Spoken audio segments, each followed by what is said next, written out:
Hi, I'm Tyler from Montreal Hardcore Live, and this week we had a chance to talk with Straight from the Path from New York.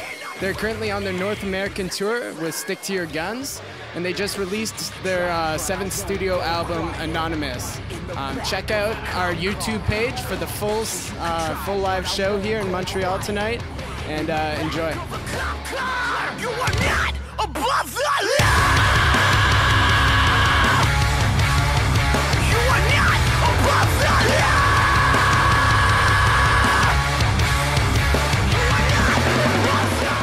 Hey, welcome back to Montreal on Montreal Hardcore Live. My first question is, why'd you name the new album Anonymous? And is there a common link between this album and the other albums? There's no link, but as to why we named it, I'll let Tom take that question. Anonymous is the theme behind the album, and I'm not going to say it's a concept album because it's not, but the theme behind the album and like the way we are as people is doing something selflessly to better the world that we live in. Like not doing something that there's no financial gain, there's no personal gain, it's just doing something because you know it's good for everybody else, like for the world that you live in, and that's the way I think. And like, even like with songs like "False Flag" and "Badgered The Bullet," which touch on like some, political or modern day issues that we have.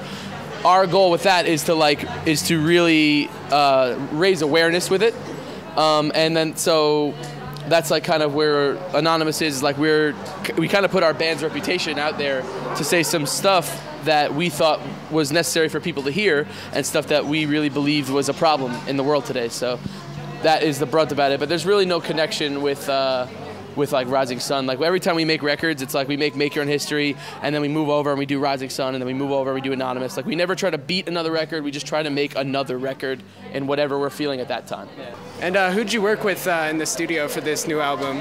Will Putney, the same dude that did Rising Sun, same producer, engineer. He's an awful piece of shit. No, he's great. Yeah. But after we did Rising Sun with him, we were just like, I can't see us going anywhere for the time being. And he's like a fifth member with us. Like his brain is where our brains are at musically, and so it's easy to work with him. So do you have a different musical approach to this album and Rising Sun working with Will Putney, or? For Anonymous, we were a lot more prepared when we went into the studio. That's musical approach, not really, but being more prepared is the only thing that is a little different than Rising Sun or Make Your Own History. When we did Rising Sun, pretty much we wrote, I'd say 90% of the vocals in the studio. As for Anonymous, the whole record was pretty much almost done. We just needed to be in the studio and, do the twist on it and make it an actual final copy. How was the fan response to the album?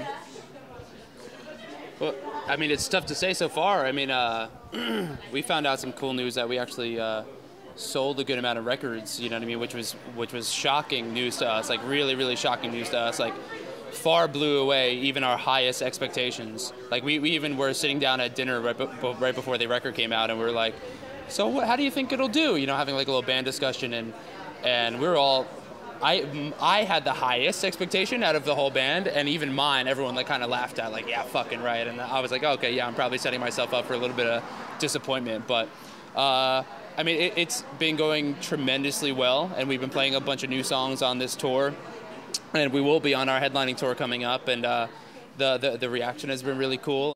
Well, you've had 2 guest appearances on this album. One was Jesse Burnett from Stick to Your Guns. Yeah. How is your relationship with Stick to Your Guns, and how did this tour come to be? And it was really tight, and now after a while, it's just, I don't know, they're just growing apart. They've getting like a lot of like they're just growing apart. A lot of success just like kind of went to their head. Went right to their head. So they're just. I'm totally kidding. They're like. I could have went with it too if he didn't crack. I definitely had so much in the head to say. No, they're like some of our. They're our best fucking. friends. If like a top 5 like best friend list, they'd for sure be in it, and like.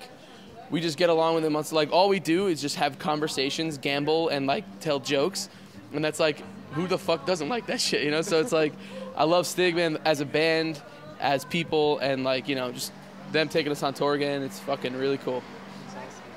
So what is the website whereisOurliberty.com, and what was its role in releasing the album? Tom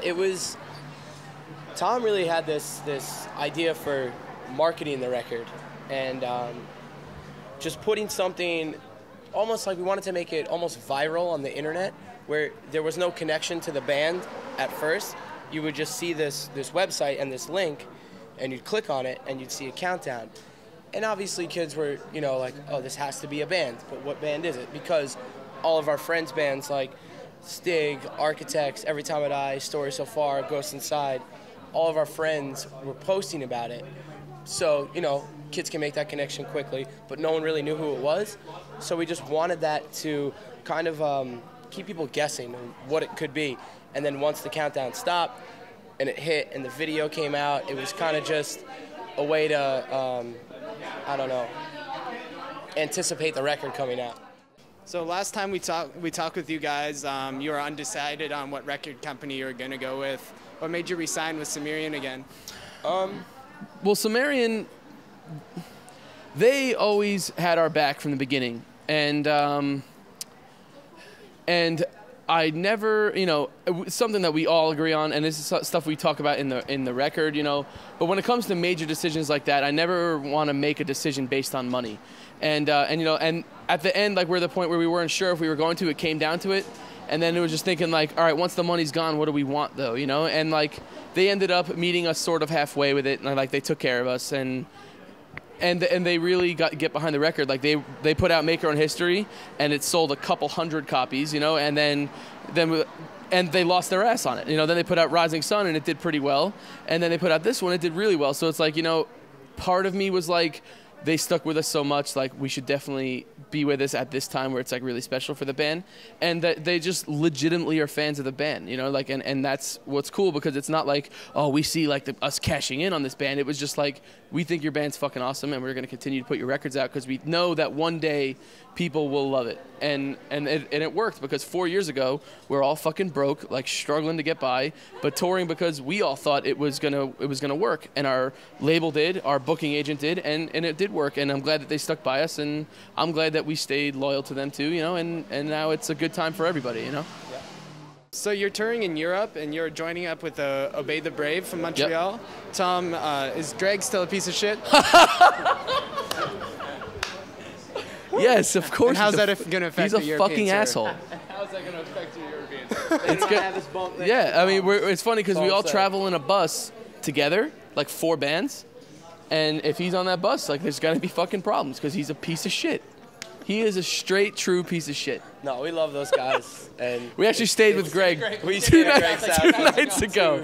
We stayed with Greg 2 nights ago. I fucking love Greg. I mean, Alex is coming to the show tonight. Greg is actually coming tomorrow, and I can't wait to tell him that you asked this question. And it's going to be a good time. Yeah. We're looking forward to it. Such a miserable bastard. So you have 11 dates in Germany. What's your relationship? Really 11? I think there's 11 shows. 11 of the 20 shows are in Germany. They're all in Germany. Oh, sorry, go on. What's your relationship to Germany, and like why is there so many shows there?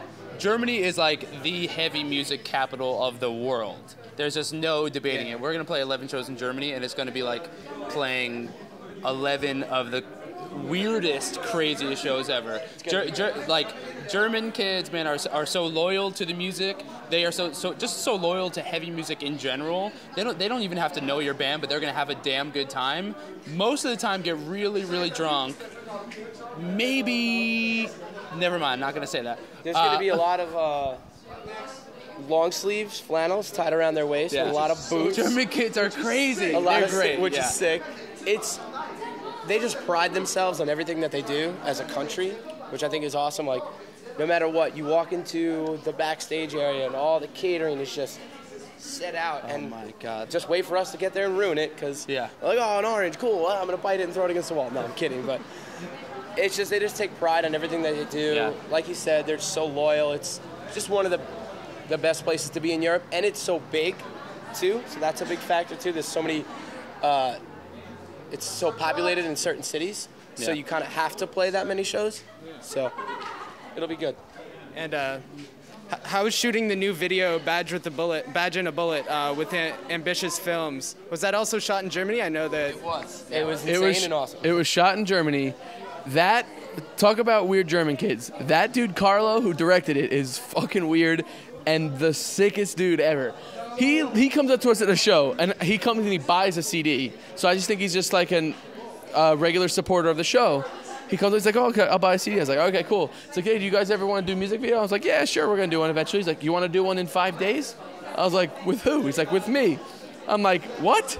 He's like, yeah. He's like, check my website. And he does Stick to Your Guns, Comeback Kid, like Terror and all this shit. I'm like, I know all of these videos, and not only do I know them, but they're fucking amazing. He's like, yeah. I was like, dude, the record's not even out yet. I was like, but we have this song with a concept. I was like, I'll send it to you. In 5 days, gets a fucking cop car, 2 cop outfits, a security camera, a venue to shoot it, like shot it at 8 a.m., the most miserable shoot ever. It was awful. But freezing and having to load up like millions of stairs. And the dude pulled it up, like got a grenade in a paint can, like just through the shotgun and like all this fucking insane shit. And there's no way that we would have executed that video any better than with that dude, because that dude is out of his mind. No way. And it was funny too, as we were shooting it, he had like 2 people that worked for him. So it'd be like, he would speak to you in English. His English is, I'd say, pretty good. It's pretty good. 70% there. So I can sometimes be like, excuse me, I didn't understand what you said. But then he'd go back and just yell in German at the 2 dudes, and I'm just like, and then he'd come back and speak to me in American, yell at the German dudes, and I'm just like, oh my God, what is going on right now? He's fucking awesome, and not even 100% sure, but I'm pretty sure we're doing our next video with him as well. He actually flew to America to do videos, and he just hit me up. He's like, hey, you want to do a video? I'm in America. I'm like, of course you are. You're fucking so weird. He's the man. I love him. That's awesome. So any words to your fans that are watching right now? Canada, Montreal specifically, thank you so much. You've been loyal supporters of ours for fucking years, and this was one of the first places we've ever came and headlined and like sold it out to, which is pretty crazy. So like, you guys have been loyal for us forever. Never will forget you, and stood by our side, and we'll stand by yours for as long as we're around, and I appreciate that. Thank you.